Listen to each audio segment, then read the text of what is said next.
माननीय मंत्री जी के मार्गदर्शन में जो हम लोगों ने ये शुरुआत की है, हम सभी एक टीम के रूप में आशान्वित हैं कि यह सफल रहेगा। तो हम समझते हैं कि पर्यटकों की सुविधा के लिए इतना तो किया ही जाना चाहिए एक नए डेस्टिनेशन के विकास के लिए। झारखंड दो चीजों के लिए प्रसिद्ध है, खनिज के लिए और पर्यटन के लिए।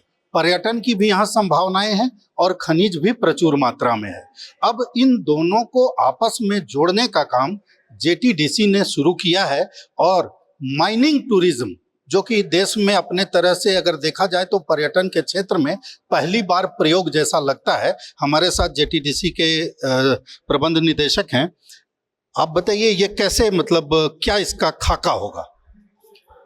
ये हम लोगों ने तैयार किया है। अभी पहले सिक्योरिटी मेजर्स के हिसाब से सीसीएल ने नॉर्थ उड़ीमारी ओपन कास्ट माइंस का प्रपोजल दिया है। तो हम रांची टू रांची एक टूर ऑपरेट करेंगे, जिसमें लोग रांची से पतरातू जाएंगे, पतरातू से फिर नॉर्थ उड़ीमारी माइंस जाएंगे और फिर लौट के रांची आएंगे। और इस प्रयोग की सफलता के हिसाब से, इसके फीडबैक के हिसाब से अन्य 2 सर्किट 3 सर्किट या इसको और आगे कितना विस्तार करना है, इस पे हम लोग काम करेंगे। माननीय मंत्री जी के मार्गदर्शन में जो हम लोगों ने ये शुरुआत की है, हम सभी एक टीम के रूप में आशान्वित हैं कि यह सफल रहेगा। और जो पर्यटक हैं उनके लिए भी ये बहुत उत्साहजनक होगा। वो एक नई चीज़ एक्सपीरियंस कर पाएंगे और एक नए ट्रेवल डेस्टिनेशन के रूप में जो जेटीडीसी ने यह शुरुआत की है सीसीएल के सहयोग से, तो हम समझते हैं कि पर्यटकों और जेटीडीसी दोनों का एक मिला जुला सहयोग जो है इस डेस्टिनेशन को सक्सेस बनाएगा और हम आगे और इस तरह से प्रगति करेंगे। जो अपने संबोधन में मंत्री जी ने बात कही कि इससे जेटीडीसी को कोई लाभ नहीं होगा, तो अमूमन आर्थिक लाभ की बात होती है, क्योंकि पर्यटन तो आर्थिक, मतलब एक तरह से देखा जाए तो एक सहारा होता है राज्य के लिए।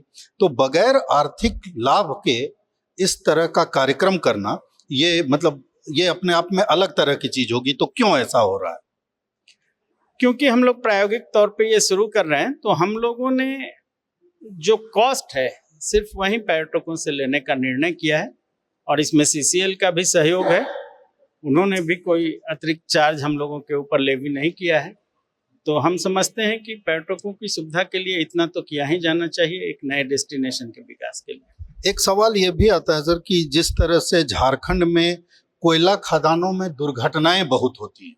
अभी 10 दिन पहले वही जिस इलाके में आप उड़ीमारी बोल रहे हैं, कुजू में हुआ, 4 लोग मर गए थे। तो क्या जो बंद पड़ी खदानें हैं, क्योंकि सीसीएल हमेशा बंद पड़ी खदानों के प्रति उदासीन रहता है, छोड़ देता है, उसमें बालू भरना होता है, नहीं भरता है, तो क्या वो बंद पड़ी जो खदानें हैं वो भी इस सर्किट के अंतर्गत आप लोग लाएंगे ताकि उसमें दुर्घटनाएं भी कम हो? जब लोगों के नज़र में पर्यटन के क्षेत्र में विकास करेगा तो लोग वहाँ पर जो अवैध माइनिंग है वो कम होगा। देखिए, सुरक्षा मानकों के हिसाब से सीसीएल जो माइंस हमें उपलब्ध कराएगा, पर्यटन वहीं पे किया जाएगा, वहीं पे हम एक यात्रा आयोजित करेंगे। तो इस तरह की बात सीसीएल के साथ आप लोगों की कोई इस विषय पर क्या पॉइंट आउट नहीं किया गया?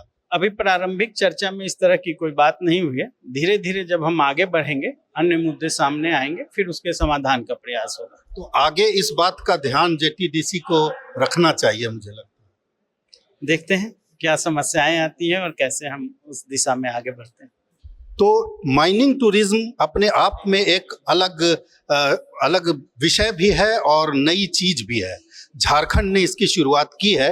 उम्मीद यही की जानी चाहिए कि माइनिंग के मार्फत टूरिज्म का ये जो एक नया शिगुफा या नया सिस्टम शुरू हुआ है, ये कहीं ना कहीं राज्य को एक अलग पहचान दिलाने में कामयाब होगा।